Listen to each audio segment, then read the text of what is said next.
So ఈ వీడియోలో పాట లెసన్ చూద్దాము. సో పాట గురించి ఏదైనా క్వశ్చన్ వస్తే ఎలా రాయాలి, ఓన్గా రాయాలి, ఎలా రాయాలి అనేది చెప్తాను. చాలామంది ఏమంటారు డౌట్ ఉంది, అసలు ఎట్లా నేర్చుకోవాలి, అంతంత పెద్ద పెద్ద సారాంశాలు ఎలా నేర్చుకోవాలి అక్క అని చాలామంది అడుగుతున్నారు. సో వాళ్ళకి వీడియో యూస్ఫుల్ అవుతుందని అనుకుంటున్నాను. సో పాట మనకి సాంగ్ గురించి చాలామందికి తెలుసు. సాంగ్ నచ్చని వాళ్ళు, మ్యూజిక్ అంటే నచ్చని వాళ్ళు ఎవ్వరు ఉండరు. ఓకేనా.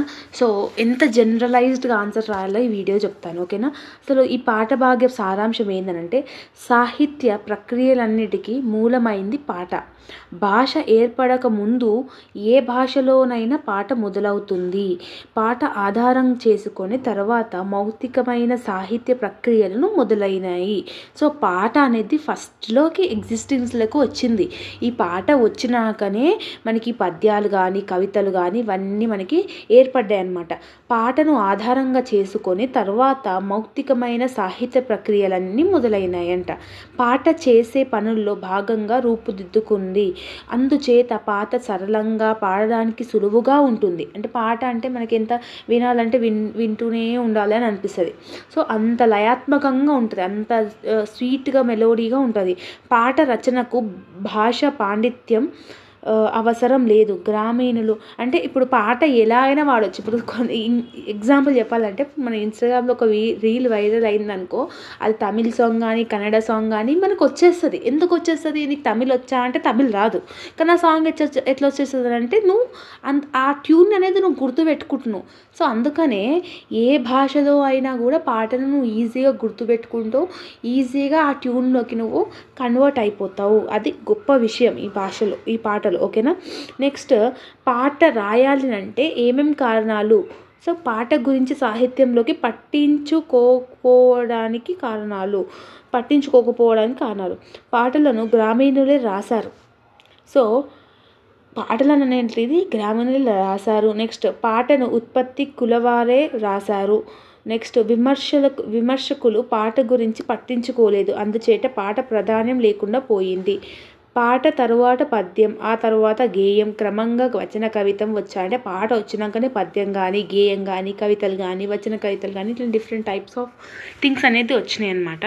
సో అసలు ఈ పాట అంటే ఏంటి, దీని యొక్క నిర్వచనం, దీని యొక్క ప్రొసీజర్ ఏంటి అంటే ఏం చెప్తున్నారంటే, పాటను శ్రమజీవులు పలు రకాలుగా పిలుస్తారు. పదం పాడడం, కై కట్టడం అనే పాఠాలకు బదులుగా వాడుతారు. పదం పాడడం అంటే శ్రమజీవుల దృష్టిలో పాట పాడమని అర్థం. ఇక పద్యం అంటే పాటే, కై కట్టడం అంటే కవితలు అల్లడం అని అర్థం. అంటే ఇక్కడ ఏం చెప్తున్నానంటే, పదం పాడడం అని అంటే పదాలన్నీ ఒక ట్యూన్లోకి కలిపి పాడితేనే కదా అది పాట అవుతుంది. ఇప్పుడు స రి గ మ అంటే ఏమైంది, అది అక్షరాలు అవుతాయి. స రి గ మ అని అంటే ఒక ట్యూన్ కట్టి పాడుతున్నాం కదా, దాన్ని మనం పాట అని అంటాము. ఓకేనా. అలాగే ఇప్పుడు మనం ఏదైనా పని చేసుకుంటున్నా కూడా మనం పాటలు వింటాం. సో పాటలు వింటూ పని చేస్తే మనకి శ్రమ అనేది ఎక్కువ తెలియదు. సో ఊర్లలో పొలం పనులు చేసేవాళ్ళు, లైక్ ఏదైనా మనమైన ఇంట్లో ఏదైనా పనులు చేసేటప్పుడు మోస్ట్లీ మనం పాటలు పెట్టుకొని పని చేస్తాం. హ్యాబిట్ అనేది ఉంటుంది. పొలంలో వాళ్ళు ఏం చేస్తారు, పాటలు పాడుతూ పని చేస్తారు. ఎందుకు అలా చేస్తారు అంటే, అట్లా పాటలు పాడుతూ పని చేస్తే మనలో ఉన్న మనం పని చేస్తున్న దాంట్లో శ్రమ అనేది ఉండదు. ఈ పాట యొక్క నిర్వచనాలు ఏంటంటే, శ్రమ చేస్తూ శరీర కష్టాన్ని మర్చిపోవడానికి పాడతారు అనమాట. అంటే శ్రమ చేస్తున్న వాళ్ళు మన బాడీలో ఉన్న పెయిన్ని తగ్గించుకోవడానికి పాట అనేది రాస్తారు. నెక్స్ట్, తల జ్ఞానం తెలిసిన పాడటానికి అనుగుణంగా ఉండేది పాట. అక్షర రూపం పొందిన కవిత్వం పాడే అక్షరం అంటే అది పాటే. అంటే పాట గురించి ఇట్లా డిఫరెంట్గా చెప్తున్నాడు. ఇంకొకటి, పాట అని అంటే చాలా మందికి తెలుసు, అవునా, ఇష్టం కూడా. ఎందుకు ఇష్టము, ఎందుకనంటే మనలో ఉన్న బాధని, మనలో ఉన్న వ్యక్తిత్వాన్ని కొన్ని పాటలకి మనం కనెక్ట్ అవుతాం. అది మంచి సాంగ్ కానీ, సాడ్ సాంగ్ కానీ, హ్యాపీ సాంగ్ కానీ, మెలోడీ సాంగ్ కానీ, లేదంటే ఏదైనా ఐటమ్ సాంగ్ అయినా కానీ, ఏదైనా కూడా కొంచెం ఆ మాస్ కానీ, కొంతమంది క్లాస్ సాంగ్స్ అనేది ఇష్టం. సో ఇట్లా డిఫరెంట్ టైప్స్ వాళ్ళకి డిఫరెంట్గా కనెక్ట్ అయ్యేది ఉంటుంది పాట అనేది. ఓకేనా. కానీ ఆ పాటను రచించిన వారి పేర్లు తెలియవు. అంటే ఇప్పుడు ఒక పాట మనం నేర్చుకుంటున్నాం, ఒక పాట మనకు వచ్చేసింది, ఒక పాట మనకు బాగా నచ్చిందంటే అది ఎవరు రాసినారు, అది ఎక్కడికైనా వచ్చింది, అసలు ఎవరు వాడినారు, అది మనం ఎక్కువ పట్టించుకోము. మనకు పాట నచ్చిందా లేదా అనేది ఇంపార్టెంట్, అవునా. సో దాని గురించి చెప్తున్నారనమాట. పాట రాసిన కవులందరూ తెలంగాణ గ్రామీణ ప్రాంతాలకు చెందినవాడు. సో ఇక్కడ చెందినవారు అని అంటున్నారంటే పాటలు ఇక్కడ ఫస్ట్ తెలంగాణలోనే సృష్టించబడ్డాయి అని చెప్పేసి మీరు రాయాలి. అంటే తెలంగాణ వాళ్ళే కొంచెం పాటలన్నిటినీ గ్రామీణ ప్రాంతాలకు చెందినవాళ్ళు, అంటే గ్రామీణ అంటే ఊర్లలో వాళ్ళకి చెందిన వాళ్ళు అని అర్థం. ఓకేనా. ఈ పద్యం కానీ గేయం కానీ వచన కవిత కానీ ఇట్లా డిఫరెంట్ టైప్స్ ఆఫ్ ఉండే వర్గాలన్నిటినీ కూడా శ్రామిక వర్గాల నుంచి పుట్టిన పాటను విశ్రాంతి వర్గాల వారు పట్టించుకోలేదు. సో ఇక్కడ శ్రామిక అంటే కష్టం చేసే వాళ్ళు పాట గురించి ఇలా ఇప్పుడు ఊర్లలో ఇది పాట అని చెప్పి ఎవరు చెప్పలేరు. వాళ్ళు చిన్నప్పటి నుంచి ఏదో ఒకటి పాట పాడుకుంటూ చేస్తుంది. ఎందుకు చేస్తున్నారు? ఎందుకనంటే వాళ్ళ పనిని తగ్గించుకోనికే, అంటే మర్చిపోనికే, వాళ్ళ శ్రమని మర్చిపోనికే. అలా కాకుండా ఇప్పుడు ఒక లైక్ నార్మల్గా ఏం పని లేకుండా లైక్ అసలు ఎట్లా ఉన్నా కూడా మనం పాట అనేది నచ్చుతాం అంతే. అదొకటి గుర్తుపెట్టుకుని రాయండి.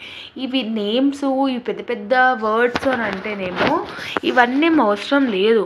మనం నేర్చుకునే టైంలో అవన్నీ నేర్చుకుంటాం, కానీ మనం ఎగ్జామినేషన్లో ఈ పదాలన్నీ రాయాలని చెప్పి లేదు.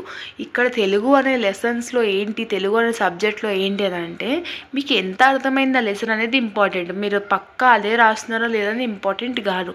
మన తెలంగాణలో గద్దర్ అనే ఒక కవి ఉంటాడు, పాట గద్దర్ తెలుసు కదా. మన తెలంగాణ పోరాటం రానికే ఆయన పాడిన పాట ఎంతో ఏమంటారు, ఆయన పాడినందుకే మనకు తెలంగాణ వచ్చింది అనేలాగా ఉంది. అప్పట్లో తెలంగాణ పాట ఉంటుంది 2014లో మనకు తెలంగాణ వచ్చినప్పుడు గద్దర్ ఏం రాసిన పొడుస్తున్న పొడి మీద, ఆ పాట కూడా అసలు ఎంత మంచి పాట అంటే ఆ పాట పాడినందుకు ఎంతోమంది తెలంగాణ వాళ్ళకి ఆ ఉక్రోషం అంటే ఏమంటారు పోరాడాలి అని మన తెలంగాణ అనే ఒక థింగ్ అనేది వచ్చింది. అంటే పాట ద్వారా మనం అంత చేంజ్ చేయొచ్చు, అంటే అంత స్వయం కృషి అనేది ఉంటుంది. పాట విన్నామా అయిపోయిందని కాకుండా ఆ పాటలో మనం కరెక్ట్ కూడా అవుతాము అని చెప్పి మీరు రాయొచ్చు. ఓకేనా. నెక్స్ట్ ఇదంతా పాటలు వేస్తుంది, అసలు ఇదంతా పాటలు వేస్తుంది. సో ఇక్కడ కొన్ని పాటలు మీరు గుర్తుపెట్టుకోవాలమ్మా. ఏంటి ఆ పాటలు అని అంటే పల్లెటూరి పిల్లగాడ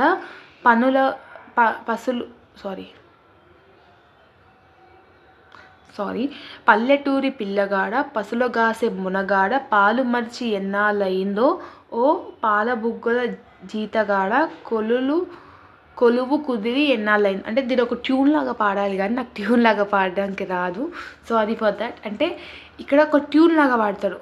సో ఆ ట్యూన్ లాగా పాడి ఏమంటున్నాడు అసలు దీని భావం ఏందనంటే శ్రోతల హృదయాన్ని ఉన్న అనుభవాన్ని హనుమంతు పాటలకు వస్తువుగా గ్రహించారు. అంటే ఈ పాట ఎవరు రాశారంటే సుద్దాల హనుమంతు అనే కవి రాశారు.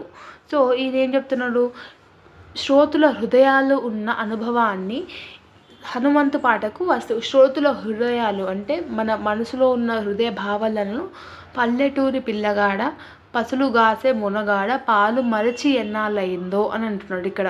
అంటే ఆ పాటకు ఎంతో అర్థం ఉంది. చదువు రాని వారు తమ మనసులో భావాలను పాటగా అల్లుకుంటారు. వాళ్ళ మౌఖిక కవులు వాళ్ళ తాడుని అల్లినట్లు పాట అల్లుతారు. అంటే ఈ యొక్క పాట ఏదైతే ఉందో ఈ 5 లైన్ల పాట, ఇది గుర్తుపెట్టుకొని దాని భావం రాయండి. అదైనా నేర్చుకోవచ్చు, రిమైనింగ్ అయినా నేర్చుకోవచ్చు మీరు. ఓకేనా. ఇంకొక పాట కూడా ఉంది, అంటే అన్నిట్లోకి ఈజీ ఇది ఉన్నది ఇది అనమాట. సో ఇది కూడా ఒక పాట ఉంది. సో బెటర్ మీరు అవి నేర్చుకుంటే.